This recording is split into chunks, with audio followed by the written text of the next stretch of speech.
عیدگاہ کی در و دیوار سے باہر نہیں نکلی، ہم نے کفر کے ایوانوں کو للکارنا ہے۔ ذرا بلند کیجئے اللہ کا نام، نعرہ تکبیر، شان رسالت، شان صحابہ، جمعیت علماء اسلام، قائد جمعیت مولانا فضل الرحمان جناب حافظ حمداللہ صاحب، ان سے گزارش کروں گا مائک پہ تشریف لائیں۔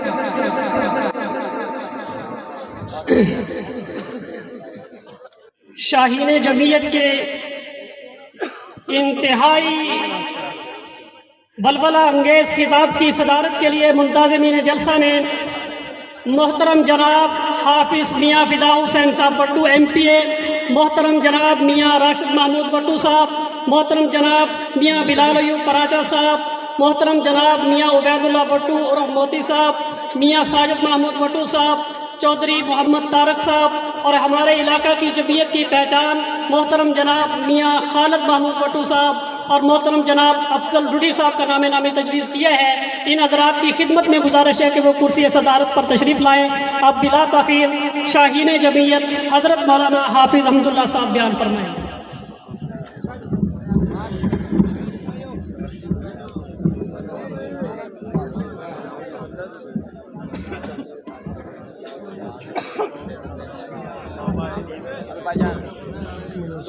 شروع تو ہو جانے پہ میں تے کھڑا رہنا ہے۔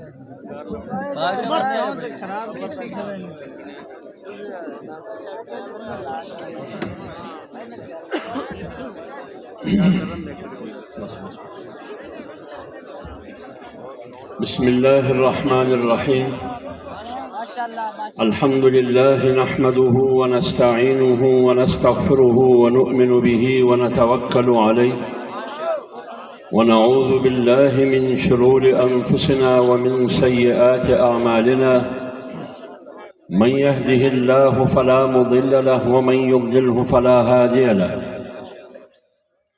وأشهد أن لا إله إلا الله وحده لا شريك له، وأشهد أن سيدنا وسندنا ومولانا محمدا عبده ورسوله، أرسله بالحق بشيرا ونذيرا وداعيا إلى الله بإذنه وسراجا منيرا، صلى الله تعالى عليه وعلى آله وصحبه أجمعين. أما بعد، فأعوذ بالله من الشيطان الرجيم، بسم الله الرحمن الرحيم. يريدون ليطفئوا نور الله بأفواههم والله متم نوره ولو كره الكافرون. هو الذي أرسل رسوله بالهدى ودين الحق ليظهره على الدين كله ولو كره المشركون. إن الدين عند الله الإسلام، ومن يبتغ غير الإسلام دينا فلن يقبل منه وهو في الآخرة من الخاسرين. اليوم أكملت لكم دينكم وأتممت عليكم نعمتي ورضيت لكم الإسلام دينا. يا أيها الذين آمنوا ادخلوا في السلم كافة ولا تتبعوا خطوات الشيطان إنه لكم عدو مبين. صدق الله العظيم. گرامی صدر جلسہ، اسٹیج پر تشریف فرما علماء کرام، بالخصوص جامعہ کے محتمم امیر جمعیت علماء اسلام ضلع بول نگر حضرت مولانا معین الدین صاحب دامت برکاتہم العالیہ، جنرل سیکرٹری مولانا عبدالخالق صاحب، آپ کے یہاں کے قابل احترام قابل قدر ایم پی اے پنجاب اسمبلی کے رکن میاں حافظ فدا حسین صاحب، امیر تحصیل منچن آباد مولانا طلحہ صاحب، نائب محتمم جامعہ میاں عثمان صاحب، اور آج کے اس عظیم الشان اجتماع میں شریک میرے عزیز بھائیوں اور دوستوں، میں سب سے پہلے ان تمام فضلاء کو اور حفاظ کو، ان کے والدین کو، مدرسے کے اساتذہ اور مولانا معین الدین صاحب کو تہہ دل سے مبارکباد دیتا ہوں۔ اللہ تعالیٰ ان کی محنت، ان کی کاوش دین کے لیے اپنے دربار میں قبول فرمائے۔ اللہ تعالیٰ ان بچوں اور نوجوانوں کو اپنے خاندانوں، گھرانوں، والدین، قوم اور انسانیت کے لیے باعث برکت بنائے۔ میرے محترم بھائیوں، دینی مدارس کی ایک تاریخ اور ایک پس منظر ہے۔ اگر آپ دینی مدارس کی پس منظر پر نظر رکھیں، اس کی تاریخ دیکھیے تو اس کی اہمیت کا آپ کا اندازہ ہوگا کہ دینی مدارس کی کتنی بڑی اہمیت ہے۔ اسی طرح اس علم کا، اس دینی اسلام کا، شریعت محمدی کا، قرآن اور سنت کا جو تعلیم دینی مدارس میں سکھایا جاتا ہے، پڑھایا جاتا ہے، اس کی اہمیت کو سمجھنے اور جاننے کی کوشش کریں تو پھر آپ کو اندازہ ہوگا کہ یہ علم جو مدارس میں سکھایا اور پڑھایا جاتا ہے، یہ کتنی عظمت اور فضیلت کا علم ہے۔ اسی طرح جو پڑھانے والے ہیں، اساتذہ کی صورت میں، علماء کی شکل میں، اس کی تاریخ اور پس منظر کو دیکھیے۔ قرآن کی روشنی میں، جناب رسول اللہ صلی اللہ علیہ وآلہ وسلم کی تعلیمات کی روشنی میں، اور انسانی اور اسلامی تاریخ میں ان کی اہمیت سے بھی انکار نہیں کیا جا سکتا۔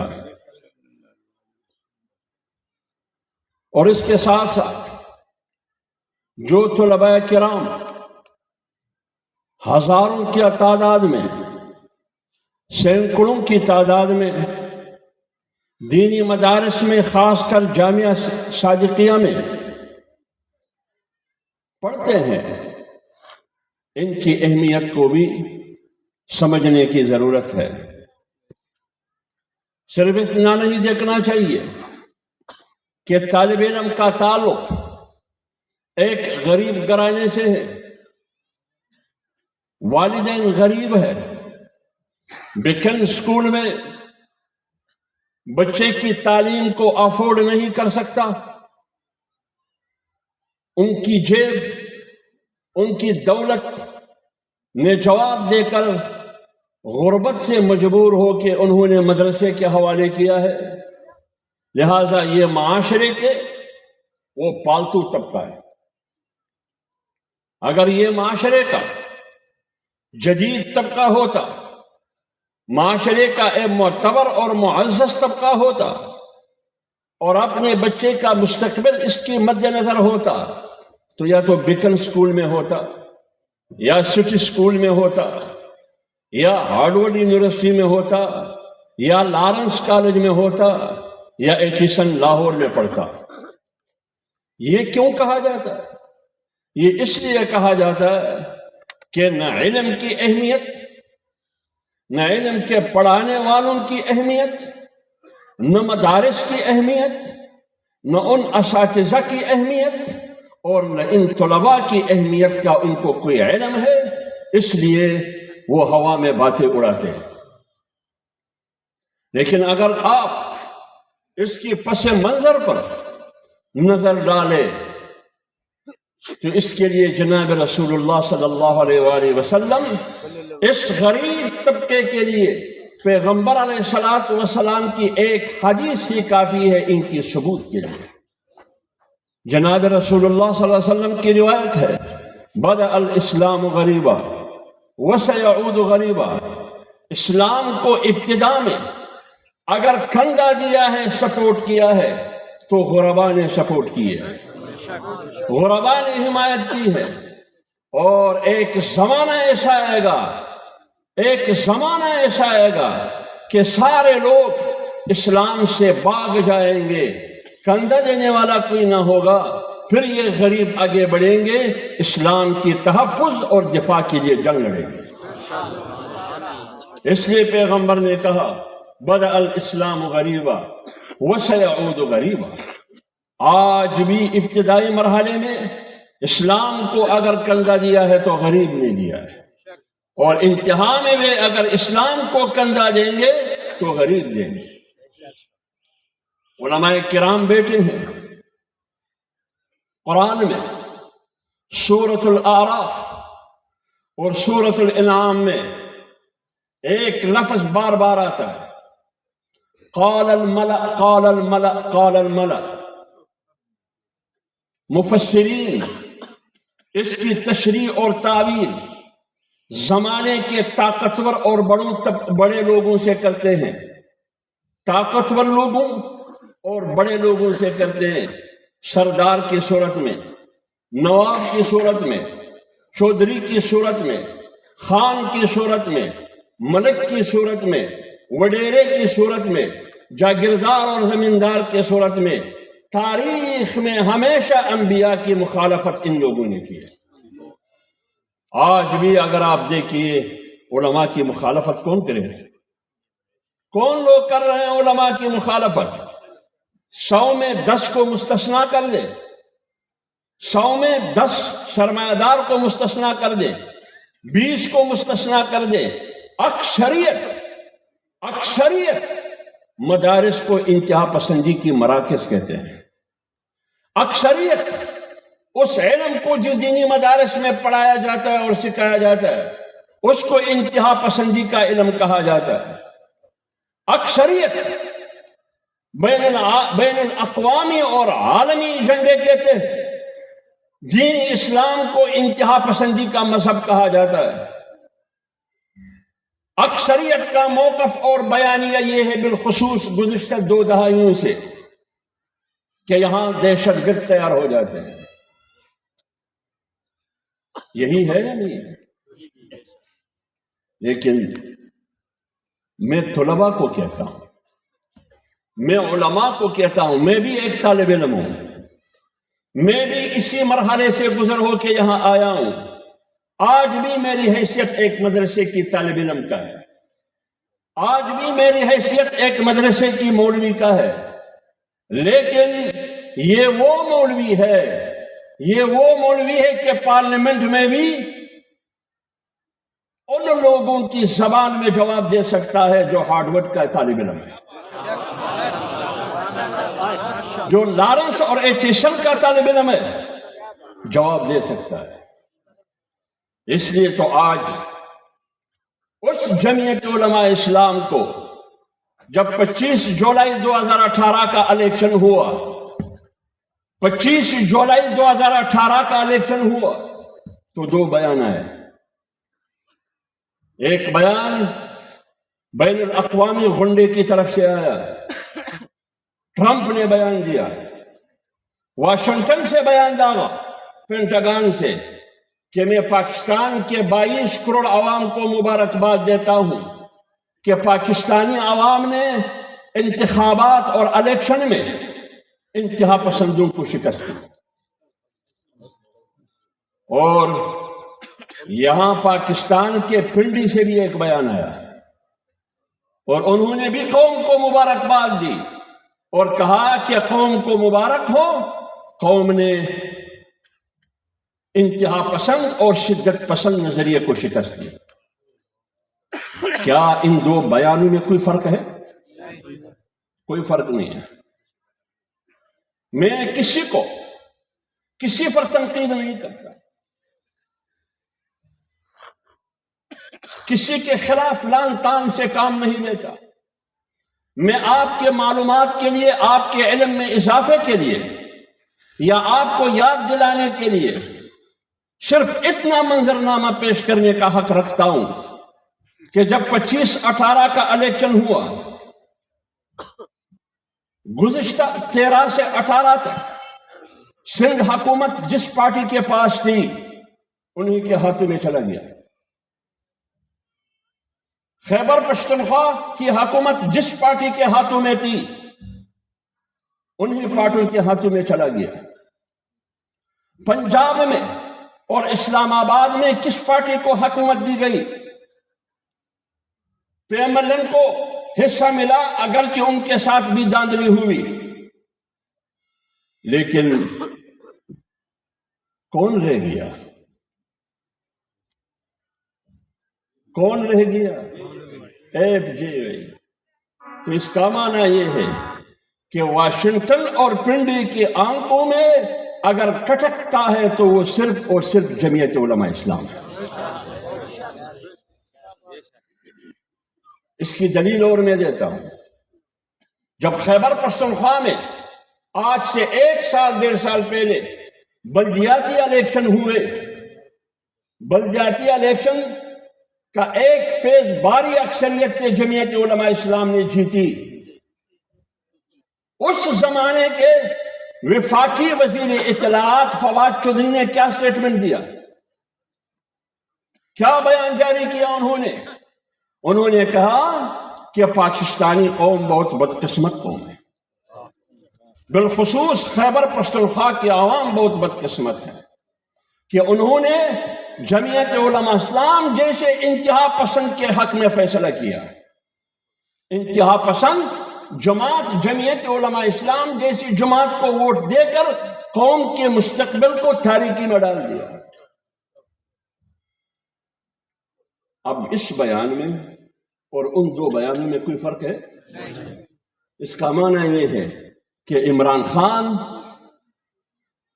اور جو کل ریٹائر ہو کے اپنے غلطی کا اعتراف کیا وہ اور ٹرمپ ایک پیج پر تھے،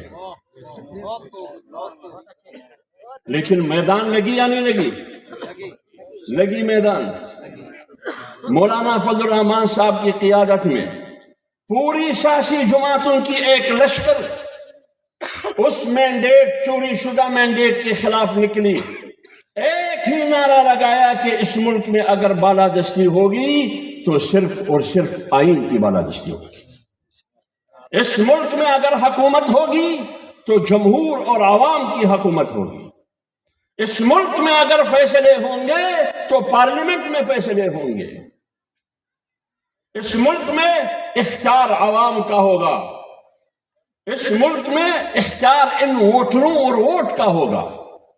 یہ نعرہ تھا یا نہیں تھا؟ یہی نعرہ تھا۔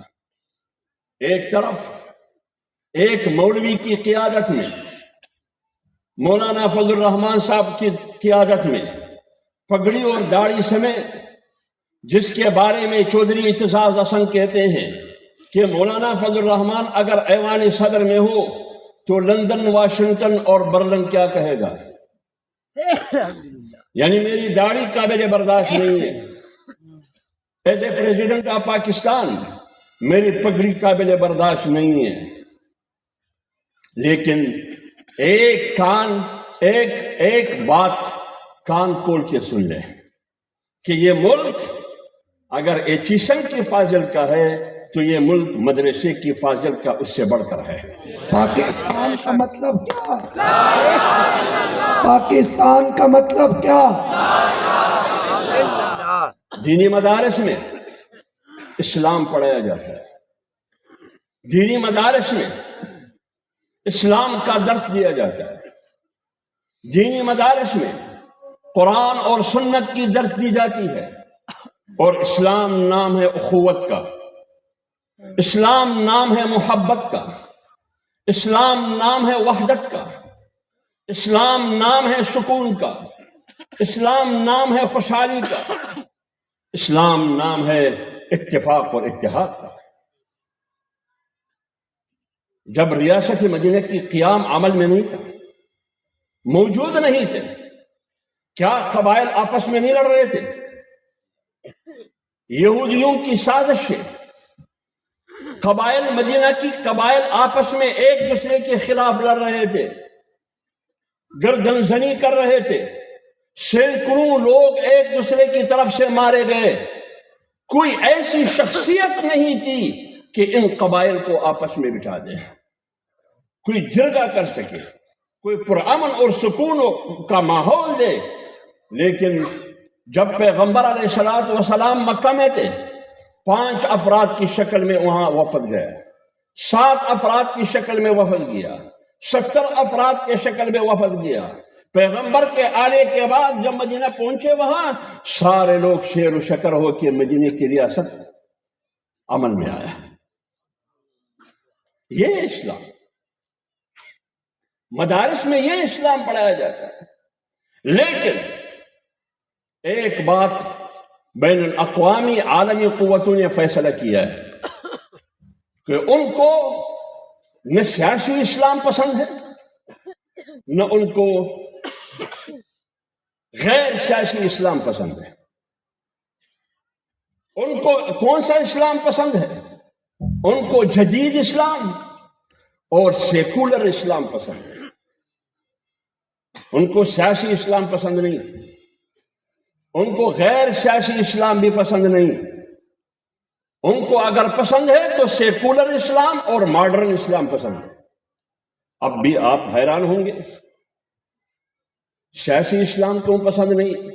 اس کی مثال میں نے آپ کے سامنے رکھ دی۔ 25-18 کا الیکشن مجھے انتہا پسند کہا گیا، حالانکہ جمعیت علماء اسلام وہ پارٹی ہے، جمعیت علماء اسلام وہ پارٹی ہے جو پاکستان کے قیام سے پہلے بنی ہے۔ سن 1919 میں، اور اس کی بنیاد کس نے رکھی؟ شیخ الہند نے، جب وہ مالٹا کے جیل میں تھے۔ اور کس کے خلاف لڑ رہے تھے؟ مالٹا کے جیل میں گئے انگریز کے خلاف لڑ رہے تھے، انگریز کے خلاف۔ یہ جمعیت اسی کا تسلسل ہے، اور یہ مدرسہ دارالعلوم دیوبند کا تسلسل ہے۔ اور مدرسہ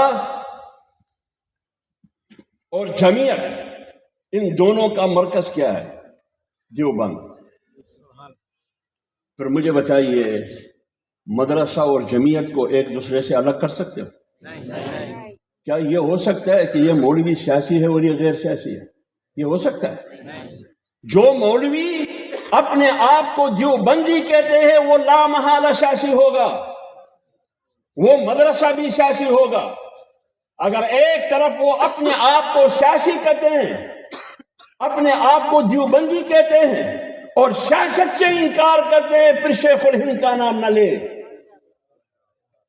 پھر دیوبند کا نام بھی نہ لے، کیونکہ دیوبند کا پہلا طالب علم کون تھا؟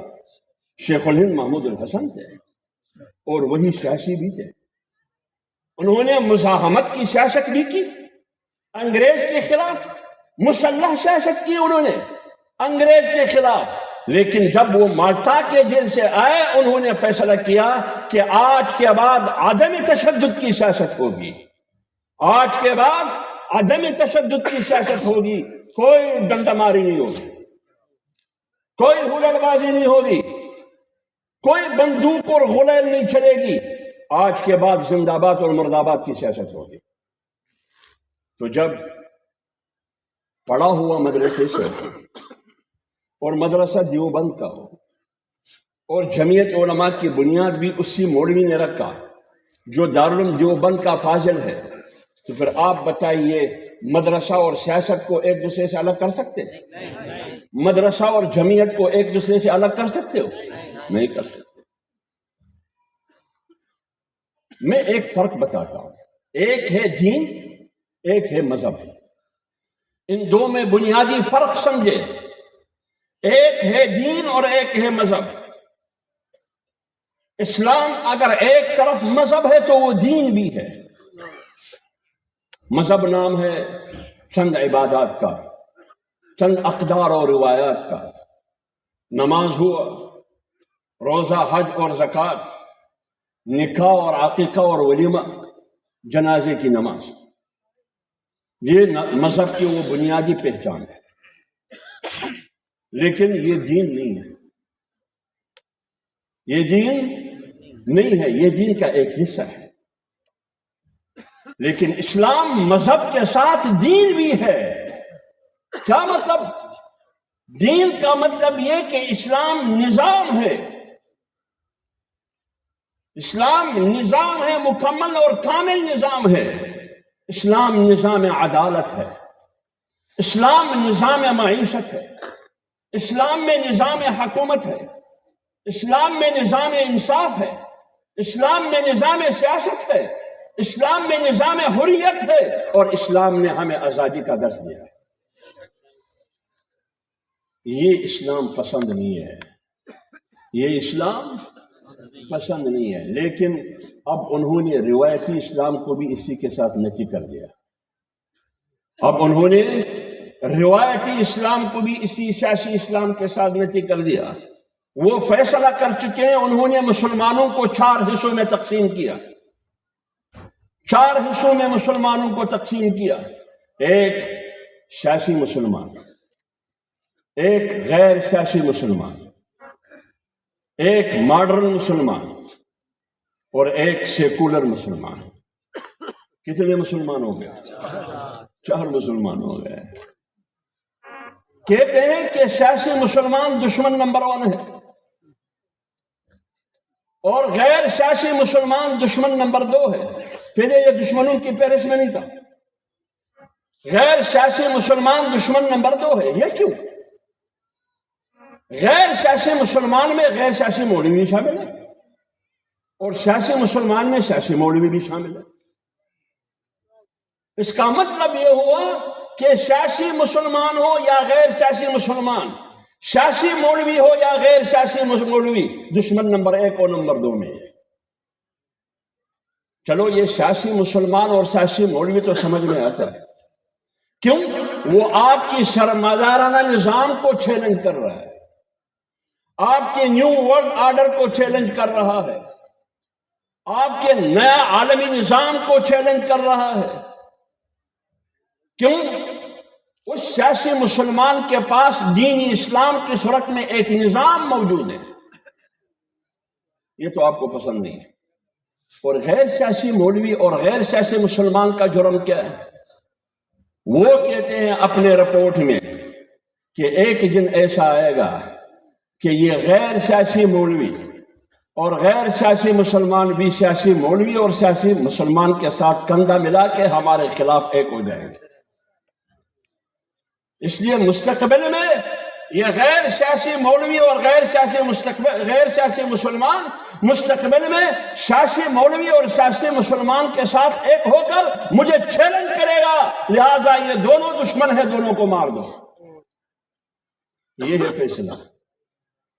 اس لیے شیخ الہند رحمۃ اللہ علیہ نے جب پہلی دفعہ جمعیت علماء ہند کی صدارت کی اور انہوں نے قوم کے سامنے اعلامیہ رکھا، اجلاس کے فیصلے رکھے، تو ان اعلامیے میں ایک نقطہ یہ تھا کہ جو مولوی علماء کو مخاطب کر کے کہا، جن مولویوں نے، جن علماء نے اسلام کو حجرے تک محدود رکھا ہے،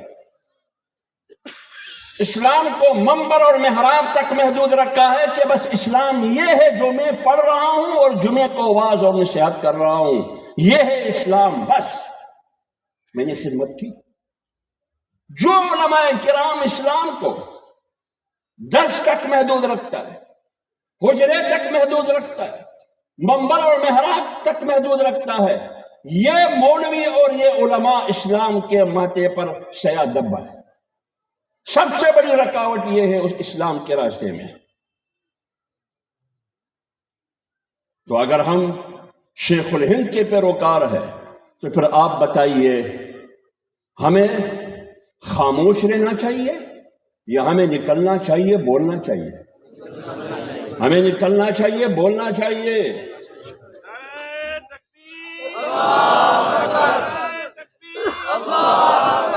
کیونکہ وہ فیصلہ کر چکے، سب مریں گے،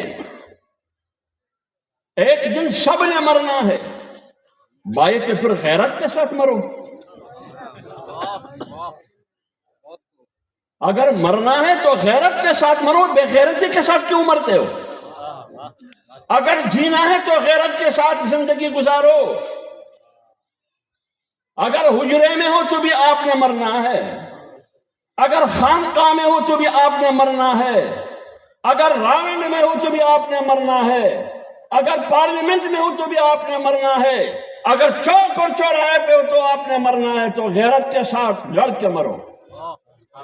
یہ ہے ایمان۔ نعرہ تکبیر، شان رسالت، مدارس دینیہ، جمعیت علماء اسلام، جمعیت علماء اسلام، قائد جمعیت مولانا فضل الرحمان، نعرہ تکبیر۔ آپ بتائیے جناب رسول اللہ صلی اللہ علیہ وسلم کا جرم کیا تھا؟ جناب رسول اللہ صلی اللہ علیہ وسلم کا جرم کیا تھا؟ 40 سال تک مکے کے تمام لوگ بالاتفاق کہتے رہے کہ یہ شخص امین بھی ہے اور صادق بھی ہے۔ کہتے رہے نہیں کہتے رہے؟ سب متفق تھے کہ یہ شخص سچا بھی ہے، جھوٹ نہیں بولتا، اور یہ شخص امانت دار اور دیانت دار بھی ہے۔ جھوٹ بولنے پہ ایک واقعہ یاد آیا ہے۔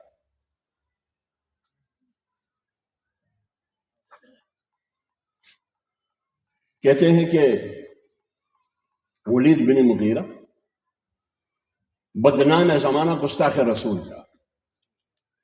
اس زمانے کا بدنام زمانہ گستاخ رسول تھا ولید بن مغیرہ۔ جب یہ آیتیں نازل ہوئی اللہ کی طرف سے جناب رسول اللہ صلی اللہ علیہ وسلم کے زبان پر،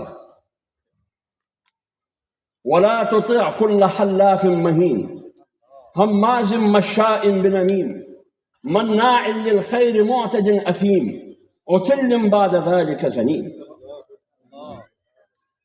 یہ ولید بن مغیرہ کے بارے میں جو گستاخ رسول تھا۔ آج گستاخ رسول کون ہے؟ مرزائی قیدانی ہے یا نہیں؟ احمدی لاہوری گستاخ رسول ہے، جو توہین رسالت کے مرتکب ہے وہ گستاخ رسول ہے۔ وہ بھی ایک گستاخ رسول تھا۔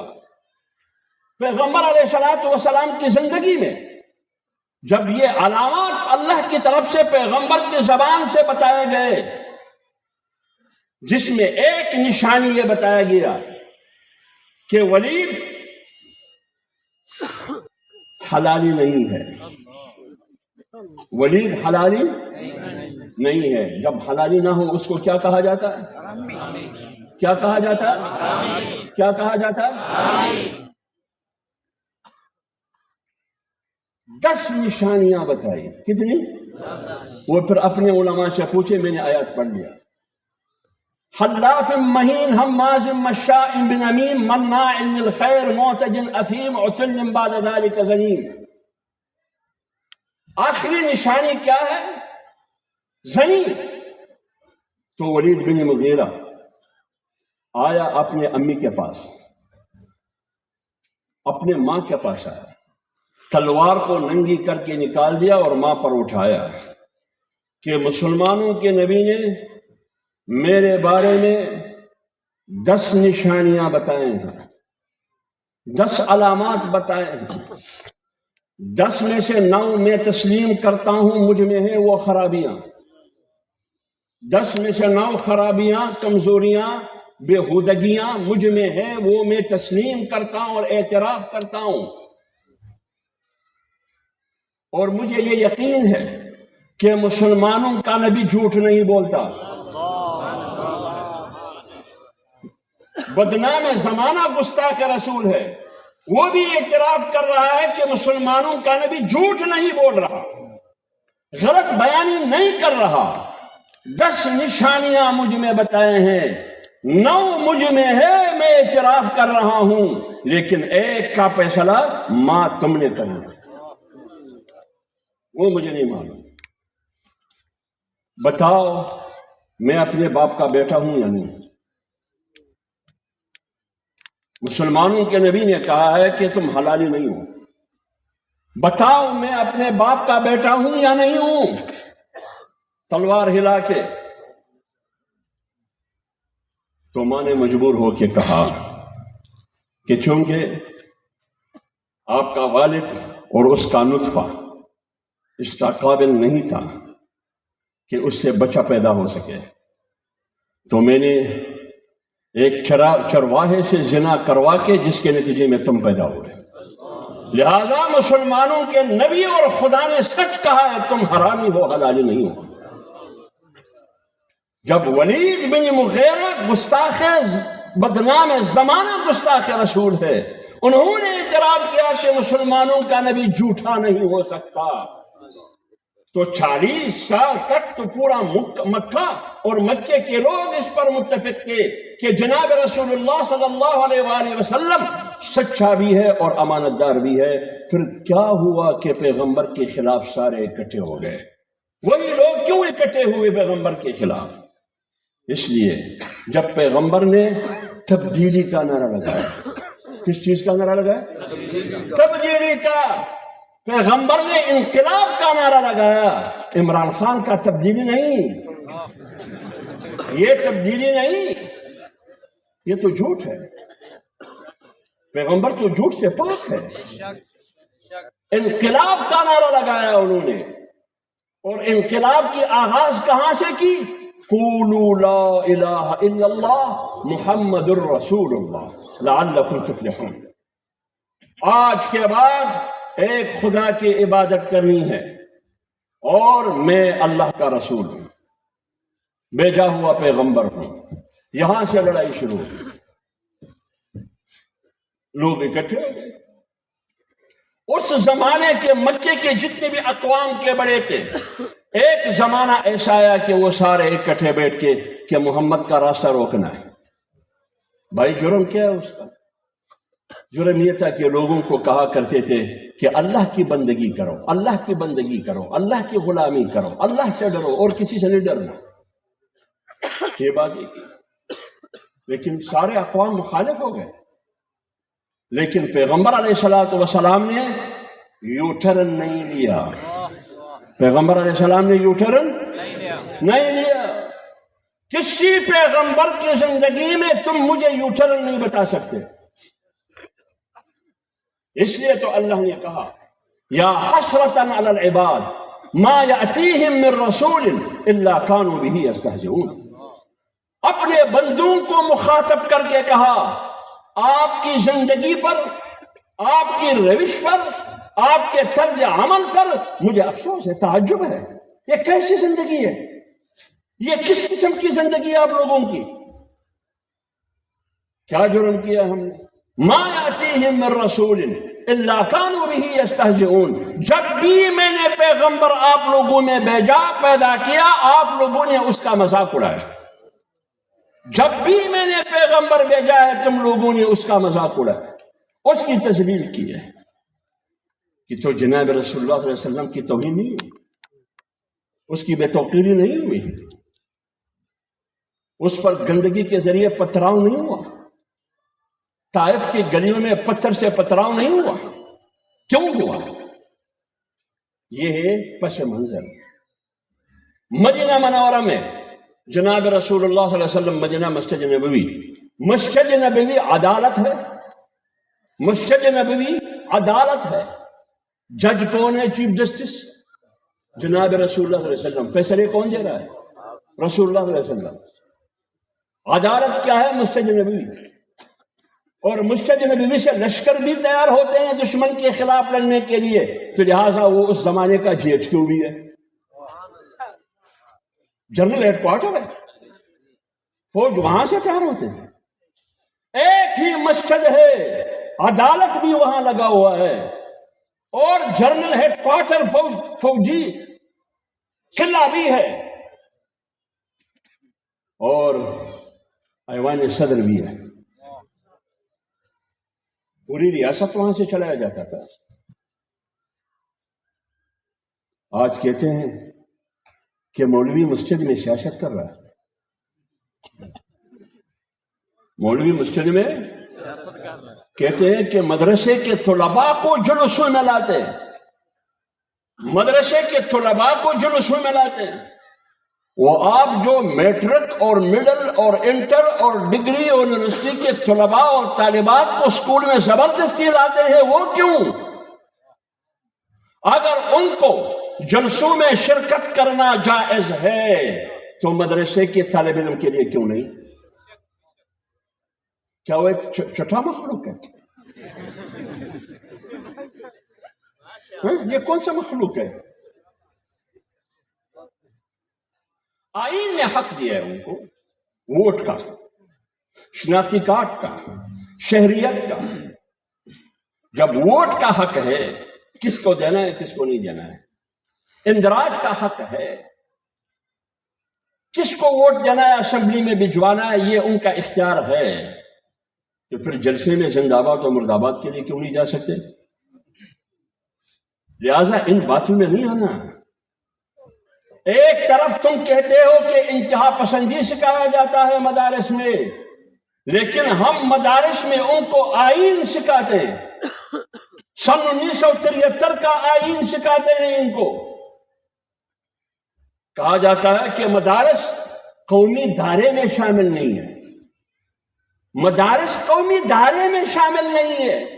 20 سال اسی میں گزر گئے، دہشت گردی کی جنگ کی آڑ میں جنرل مشرف صاحب نے جو بلا ہم پر مسلط کی، دہشت گردی کی جنگ میں 20 سال اس میں گزرے کہ دینی مدارس میں دہشت گردی کی درس دی جاتی ہے، اس لیے قومی دائرے میں شامل کرنا ہے، اس کی نصاب تعلیم میں صرف اصلاح کرنی ہے۔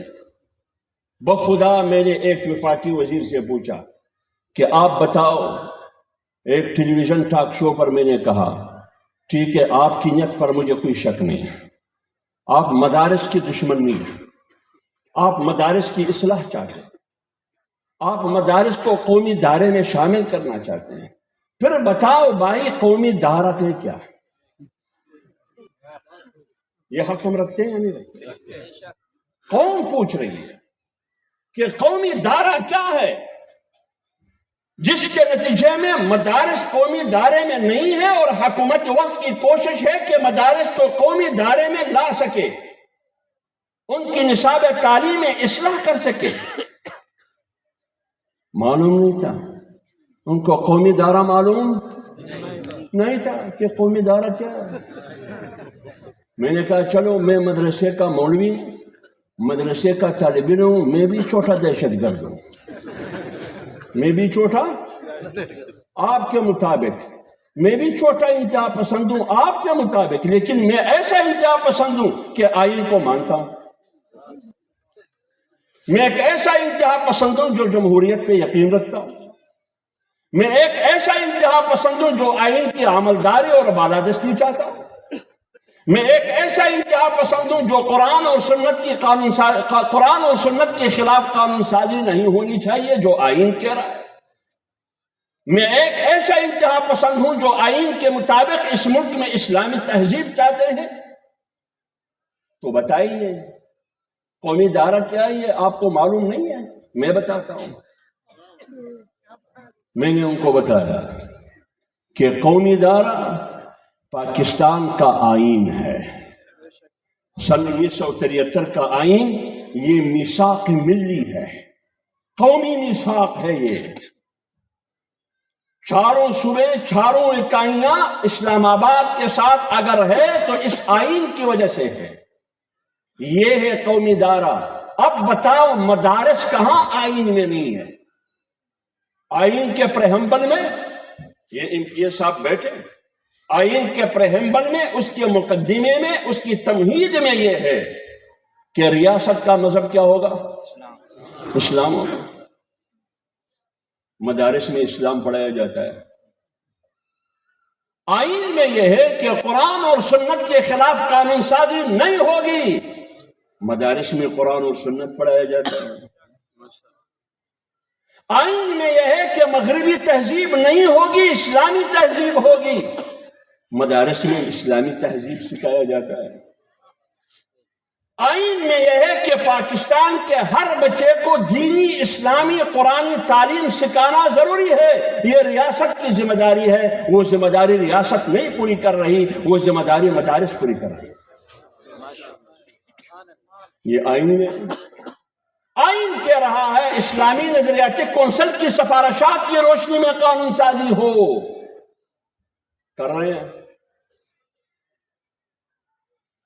آپ کا اعتراض یہ ہے کہ بھائی کس کا اسلام پاکستان میں کس کا اسلام نافذ کیا جائے، بریلوی کا یا دیوبندی کا اسلام، شیعہ کا اسلام یا سنی کا اسلام، مقلد کا اسلام یا غیر مقلد کا اسلام، حیاتی کا اسلام یا مماتی کا اسلام؟ کس کا اسلام بھائی؟ کسی کا بھی اسلام نہیں. اسلامی نظریاتی کونسل ایک ایسا جامع ادارہ ہے جس میں شیعہ بھی بیٹھا ہے، سنی بھی ہے، دیوبندی بھی ہے اور بریلوی بھی ہے، مقلد بھی ہے اور غیر مقلد بھی ہے، جج بھی ہے اور قانون دان بھی ہے. سارے بیٹے ہیں. انہوں کے سفارشات ہزاروں کی تعداد میں پارلیمنٹ کی الماریوں میں پڑے ہیں. لہذا اس کے مطابق قانون سازی کریں. تنازع ختم. لہذا مدارس قومی دائرے میں شامل ہے. لیکن آپ سے ایک سوال پوچھتا ہوں. سوال یہ ہے کہ گزشتہ عمران خان کی حکومت میں اس کے ایک وفاقی وزیر داخلہ نے اسمبلی کے فلور پر کھڑے ہو کے کہا کہ کالج اور یونیورسٹی میں 77% طلباء اور طالبات نشے کے عادی ہے. کتنے فیصد؟ 70 اور 77% طلباء اور طالبات، لڑکیاں اور لڑکیاں، یہ نشے کے عادی ہے. کوئی شراب کا نشہ، کوئی کوکین کا نشہ، کوئی آئس کا نشہ، کوئی چرس کا نشہ ان کے عادی ہے. 70 اور 77% آج بھی ریکارڈ پر موجود ہے. اور مجھے بتائیے، اب آپ بتائیے، کالج یونیورسٹی کو قومی دائرے میں شامل ہونا چاہیے تاکہ یہ نشے کی بری عادت ختم ہو جائے. نشے کی یہ بری عادت ختم ہو جائے. لیکن مجھے بتائیے، پاکستان میں تقریباً ہزاروں مدارس ہے، ہزاروں مدارس جس میں 50 سے 60 لاکھ طلباء اور طالبات پڑھتے ہیں. ایک مدرسہ بتاؤ جس میں ایک طالب علم مثال کے طور پر، نمونے کے طور پر وہ نشے کا عادی ہو. ایک بتاؤ، بتا سکتا ہے کوئی؟ اور بد اخلاقی اور بد کرداری کی کیسز کا تو ایک لمبی فہرست ہے. یونیورسٹیوں اور کالجوں میں جو طالبات پڑھتی ہیں، لوگوں کی بچیاں اور بیٹے اور بیٹیاں پڑھتی ہیں، ان کے ساتھ کیا نہیں ہو رہا ہے؟ آؤ جاؤ میڈیا دیکھیے. لیکن ایک واقعہ ہمیں بتا دے کہ مدارس میں ہوا ہو. اگر ہوا بھی ہے،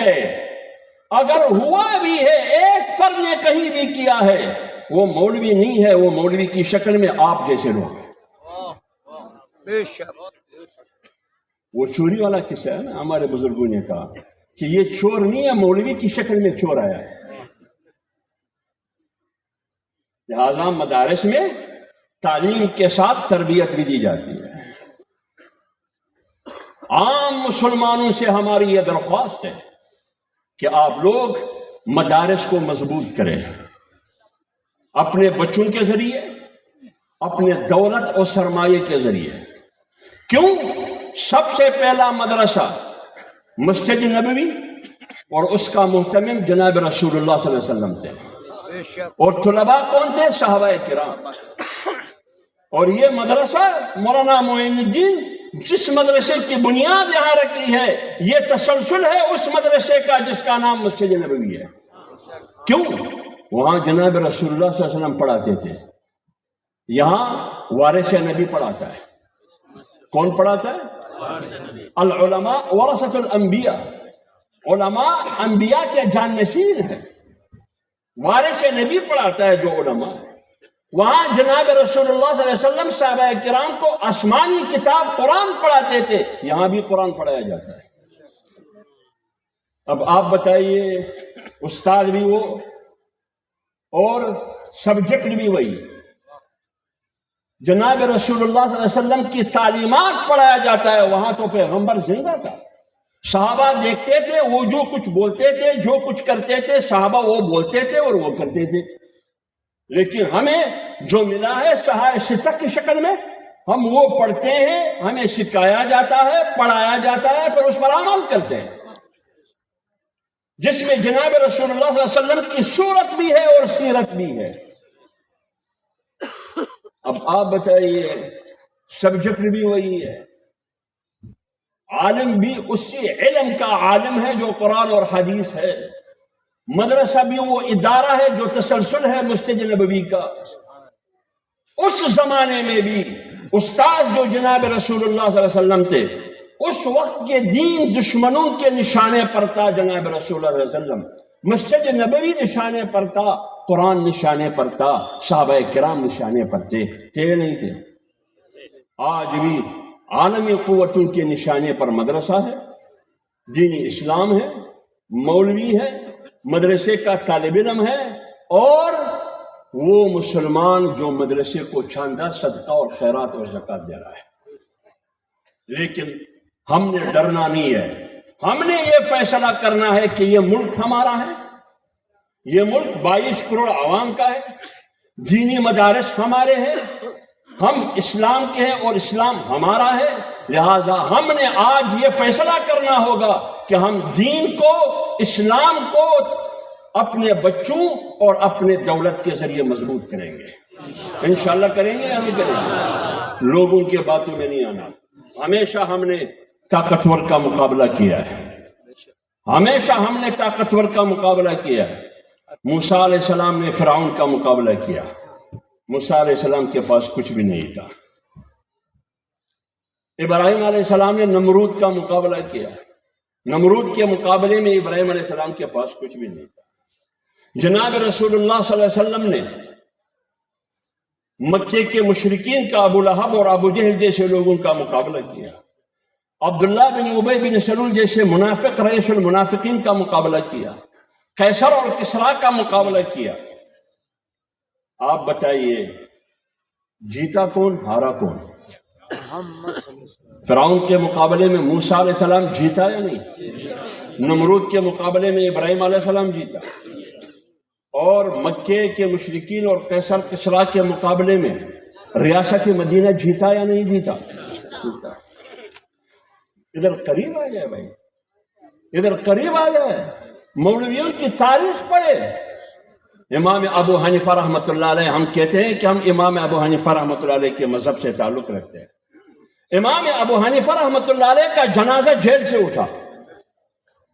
لڑائی پیٹ کی نہیں تھی, لڑائی اقتدار کی نہیں تھی, لڑائی صرف یہ تھی کہ امام ابو حنیفہ رحمۃ اللہ علیہ حکمران وقت کے ہاں میں نہیں ملاتے. حکمران وقت کے ہاں میں ہاں نہیں ملاتے, ان کی حکم ماننے کے لیے تیار نہیں تھا. جب ان کو جیل میں ڈالا گیا, ان کا جنازہ جیل سے نکل رہا تھا, دنیا ہجوم ایک جمع غفیر ان کے جنازے میں شریک تھی. تاریخ کہتے ہیں کہ لوگوں نے جب اتنی بڑی تعداد کو دیکھ کر ہزاروں غیر مسلم کفار مسلمان ہو گئے. کوئی 10,000 کی تعداد بتاتا ہے, کوئی 20,000 کی تعداد بتاتے ہیں, کوئی اس سے بھی بڑھ کر. امام احمد بن حنبل رحمۃ اللہ علیہ جیل میں تھا, ہر روز 40 کوڑے لگتے تھے, 40 کوڑے. لڑائی اقتدار اور پیٹ کی نہیں تھی, لڑائی دین کی چوکیداری کی تھی, دین کی چوکیداری کی تھی, دین کی تحفظ کی تھی. اور اس خطے میں 2 عظیم جنگیں لڑی گئی. ایک 1857 کی جنگ, ایک جنگ تاریخ ریشمی رومال انگریز کے خلاف. دونوں داڑھی پگڑی اور مولوی نے شروع کی اور لڑی. ایک کا نام مولانا قاسم نانوتوی تھا, دوسرے کا نام شیخ الہند تھا. لہذا آپ موسیٰ کے پیروکار ہیں. لڑائی آپ کو ورثے میں ملا ہے. لڑنا ہے یا نہیں لڑنا ہے؟ لڑائی آپ کو ورثے میں ملا ہے. اس زمانے کا انٹرنیشنل اسٹیبلشمنٹ فرعون تھا، اور موسیٰ نے بے کسی اور بے وسیع اور بے وسائل کے عالم میں اس فرعون کو چیلنج کیا، اور ابراہیم علیہ السلام نے اس زمانے کے انٹرنیشنل اسٹیبلشمنٹ نمرود کو چیلنج کیا۔ جناب رسول اللہ صلی اللہ علیہ وسلم نے قیصر اور کسریٰ اور مکے کے مشرکین کو چیلنج کیا، مقامی طاقت کو بھی، علاقائی طاقت کو بھی، انٹرنیشنل قیصر اور کسریٰ کو بھی چیلنج کیا۔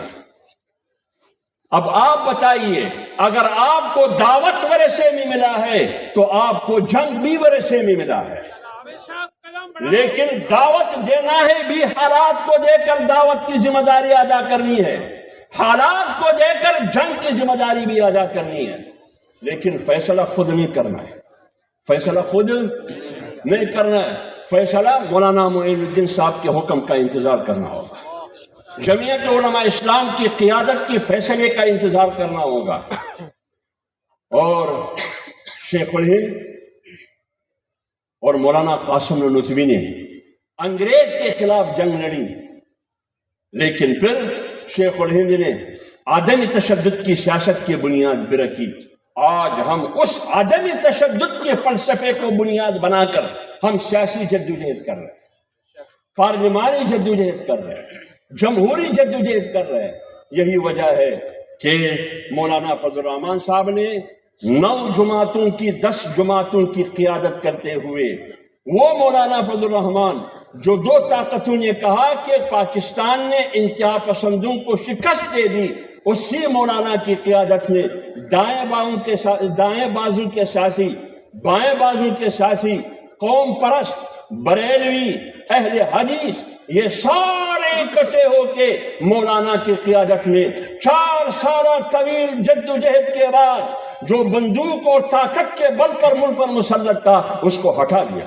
نعرہ تکبیر، عظمت مصطفیٰ، جمعیت علماء اسلام، جمعیت علماء اسلام، قائد جمعیت مولانا فضل الرحمان، قائد جمعیت مولانا فضل الرحمان، نعرہ تکبیر۔ لیکن جنگ ختم نہیں ہے، جنگ ختم نہیں ہے، جنگ جاری ہے۔ حکومت تو ختم ہو گئی اس کی، اب اس کی سیاست کا جنازہ نکالنا ہوگا۔ کیا کرنا ہوگا؟ سیاست کا جنازہ۔ حکومت کا جنازہ تو امام نے پڑھایا مولانا فضل الرحمان صاحب۔ اب انشاءاللہ العزیز یہ جگہ یاد رکھے، ایک دن ایسا آئے گا پاکستان رہے گا لیکن یہ منحوس کی نحوست کی سیاست نہیں رہے گی۔ اللہ تعالی ہمیں اور آپ سب کو دین کی خدمت کرنے کی توفیق عطا فرمائے۔ وما علینا الا البلاغ۔ بیٹھے بیٹھے